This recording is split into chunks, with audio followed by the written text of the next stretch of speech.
And it's Yeah. kind of interesting because Duff McKagan just put out a video and a new single and EP where he wrote a song in the middle of a panic attack. He's talking about mental health, that you're not alone. Is that something you are able to express yourself enough through music? Was this album cathartic for you? Did you get out enough? Because again, you seem like you have a lot to say, but like this album took a while. But this is your outlet. So I guess, are Yeah. you able to get, are you able to voice and reach out to fans as much as you would like to? You know, I feel like I do. I feel like I don't feel like my work is done here. I think I have a lot more to do and to say and to leave as a legacy, to be honest with you. So Right on. in my mind, I'm just getting started, and I haven't. It's funny. I was just texting with Duff last week. He just reached out to me about some stuff, and then we had a very sweet exchange. He's a very sweet guy. Love him a lot. But I didn't know he'd put out a new song, which I got to go check out. But I loved his last band that he had. What was his last group called again? Well, he had Loaded. Loaded. That's what it was. Okay. Yeah. When they put out that first record of theirs, I was still in Gunn. We were rehearsing in LA, and I think it was Bob. It was Tom or Bob, a couple of our guys that were roadies guys, was just playing it in the studio as we were coming in. I was like, "Who's that?" And he's like, "This Duff's new record." I'm like, "Shit, man, that's great," And then cut to a week later, I met him in person, had coffee, and had a whole thing. It was great. And I went and saw those guys play as well. I like Duff. I think we're kind of in the same mindset on this, is that we do have a lot of work to do, whether it's writing and things to do, not politically, but for our communities and things like that, where I think we're both in a place, and I think in life where we see the power of it, the power of music, and the voice it gives us to the world, and how we can help people and stuff like that. I think it's that said, I think there's plenty of work to be done still. Awesome. I love to hear that, because again, I talk about mental health. I'm 7 years without alcohol. I spent my 20s not wanting to be on this planet. Yeah. Next month, I can't believe, will be 10 years since my dad lost his life to depression. So just to be able to survive all that for me, and then 2 weeks ago have this guy, and I'm just a person. I think about that. I have listeners who appreciate what I do, but I'm like on a level of a Duff, on a level of a Tommy Stinson, where you guys have really been around, seen that.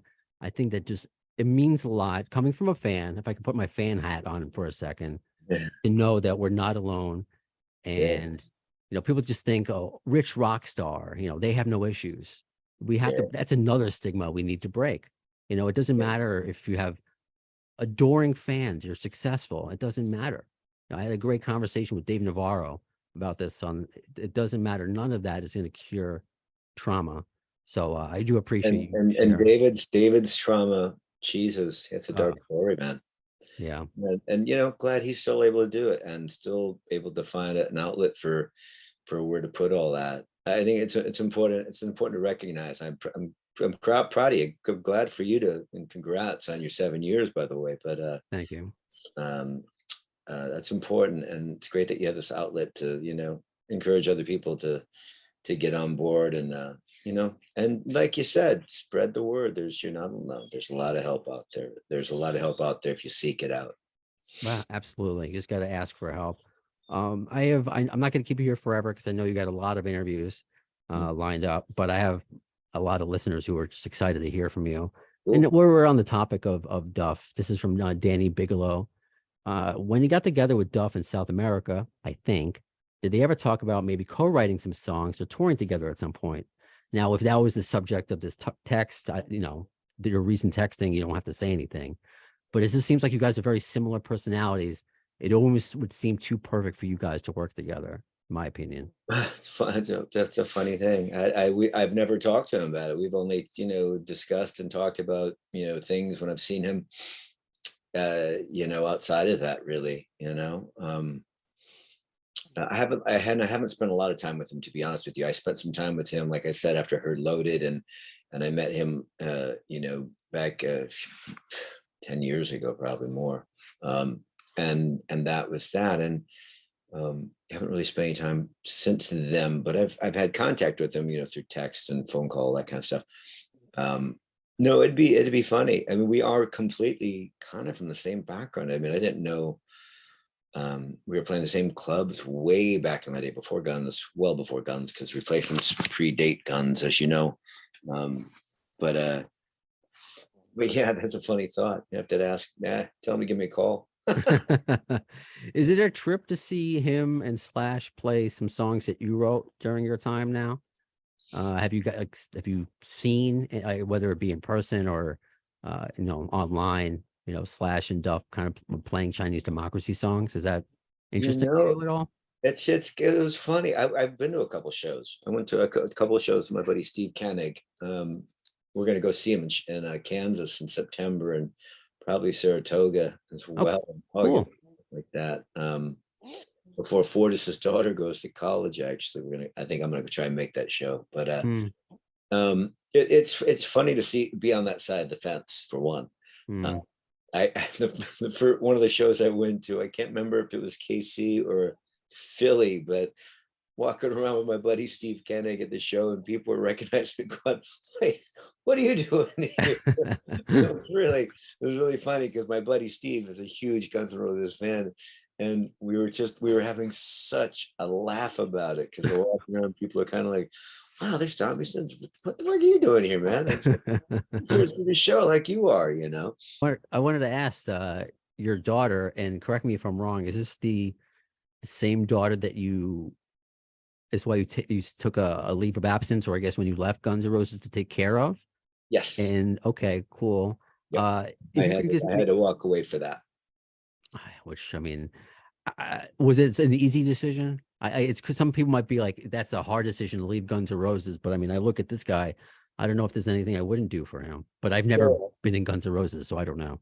I got into a particular situation where I needed to be home. I wasn't in the tours that were being talked about, where I had to make that kind of decision. And it was one of the hardest decisions I had to make, that I had no choice about. I really had to do it. So, okay.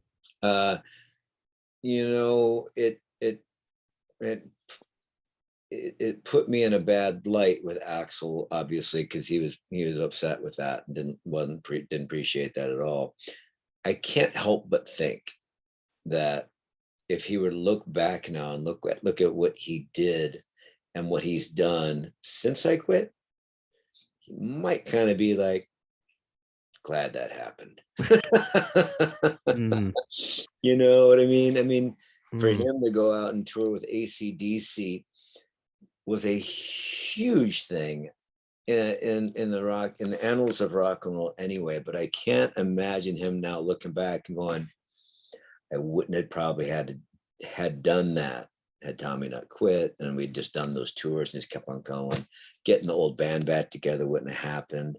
At least not then. Might have, maybe now. But I think everything's rocking and rolling for him pretty good. I can't imagine him not being a bit grateful.